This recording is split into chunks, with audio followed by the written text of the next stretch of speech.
What are the conditions like inside? He's living on a mattress on a concrete slab.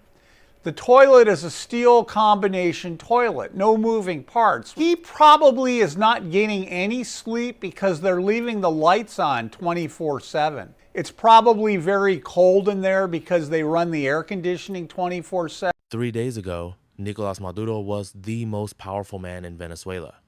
He commanded armies. He controlled billions. He answered to no one. Today, he sits in a concrete cell smaller than most bathrooms, confined for 23 hours a day, eating food that federal judges have called an insult to human dignity.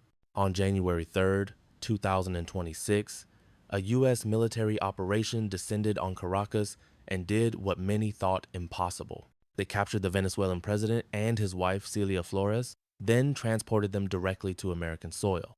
The charges waiting for him read like a crime novel: narco-terrorism conspiracy, drug trafficking on a massive scale, money laundering, allegations that he personally led a criminal network responsible for flooding the United States with staggering quantities of cocaine.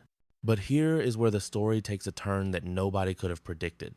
The facility chosen to hold one of the most wanted men on the planet is not some maximum security fortress designed for international criminals. It is a crumbling federal jail in Brooklyn that lawyers, judges, and former inmates have repeatedly called hell on earth.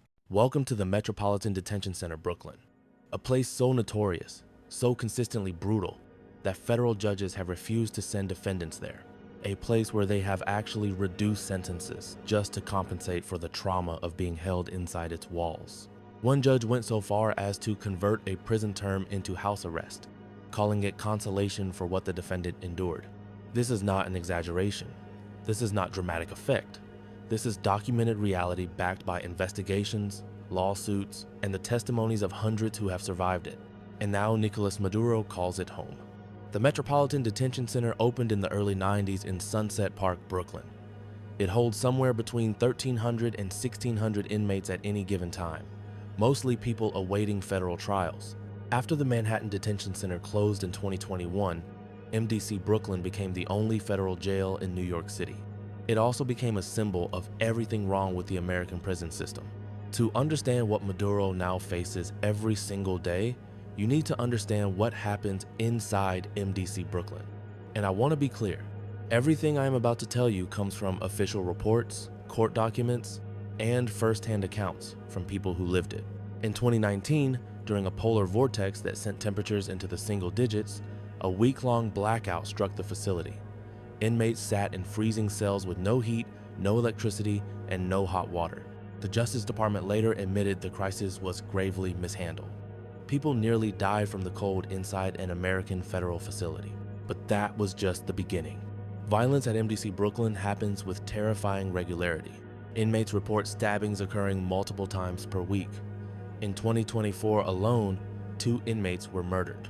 One of them, a man named Uriel White, was simply awaiting trial on gun charges when he was stabbed to death. Makeshift weapons get smuggled in constantly. Ceramic scalpels hidden inside Doritos bags. Sharpened objects pass through corrupt guards. At least 17 deaths have occurred since 2020, including suicides and homicides that investigations suggest could have been prevented. The food situation defies belief. Videos and lawsuits have documented maggots crawling in meals, cockroaches, worms. Inmates have recorded footage of rotten and spoiled food being served as if it were normal. The showers grow mold.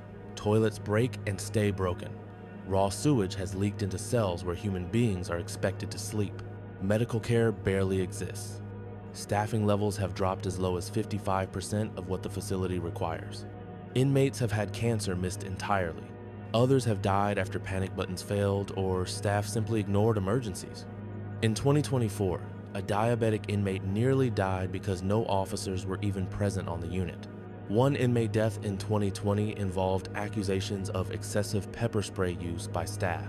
The water that comes from the sinks runs brown. Hot water disappears for extended periods. And when violence spikes or staffing collapses, the entire facility goes into lockdown for weeks at a time. During these lockdowns, inmates remain trapped in their cells with minimal access to showers, recreation, or visits from their own lawyers. Mental health professionals have said these conditions test the strongest mind. For Maduro specifically, his status as an extremely high-profile target means he almost certainly sits in the special housing unit, protective custody, 23 hours per day in isolation. Carefully vetted staff interactions. The reasoning makes sense. There are gang members inside who might attack him for notoriety. There are individuals with personal grudges against what he did to Venezuela. Keeping him alive until trial requires keeping him separate from almost everyone. His wife Celia Flores likely receives the same treatment. Segregated, isolated, alone. Perhaps the strangest aspect of MDC Brooklyn is the caliber of people who have passed through its doors. This crumbling facility in Brooklyn has become an unlikely gathering place for some of the most famous and infamous figures of our time. Right now, as Maduro adjusts to his new reality, he shares the facility with Luigi Mangione, the man accused of assassinating the United Healthcare CEO in December 2024. Sam Bankman-Fried, the crypto billionaire convicted of massive fraud, currently serves his sentence there. Ismael Zambada Garcia, known as El Mayo, the co-founder of Mexico's Sinaloa cartel, awaits his fate in the same building. The list of former inmates reads like a who's who of scandal and power. Juan Orlando Hernandez, the former president of Honduras, was held at MDC Brooklyn from 2022 to 2024 while facing charges for trafficking hundreds of tons of cocaine. He was convicted and sentenced to 45 years before receiving a pardon from President Trump in December 2025. Ghislaine Maxwell complained bitterly about raw sewage and vermin during her time there. Sean Combs described the conditions as inhumane while awaiting trial on trafficking and racketeering charges. R. Kelly, El Chapo, Michael Cohen, Martin Shkreli, Keith Raniere. The names keep coming. The Bureau of Prisons claims improvements have been made.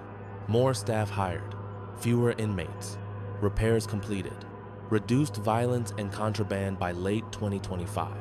Critics say problems persist into 2026. Lawsuits continue. Judges continue to criticize. The fundamental reality of MDC Brooklyn remains unchanged. And somewhere inside those walls, a man who once controlled an entire nation now waits. He cannot leave his cell for more than 1 hour per day. He eats food that might contain insects. He drinks water that runs brown. He exists in conditions that American judges have called barbaric and dangerous. 3 days ago, Nicolás Maduro commanded armies. Today, he cannot even command a hot shower. The trial that awaits him will determine whether he spends the rest of his life in federal prison. But regardless of that verdict, his punishment has already begun. Every single day inside MDC Brooklyn is its own kind of sentence. And based on everything we know about what happens behind those walls, it is a sentence that tests the limits of human endurance.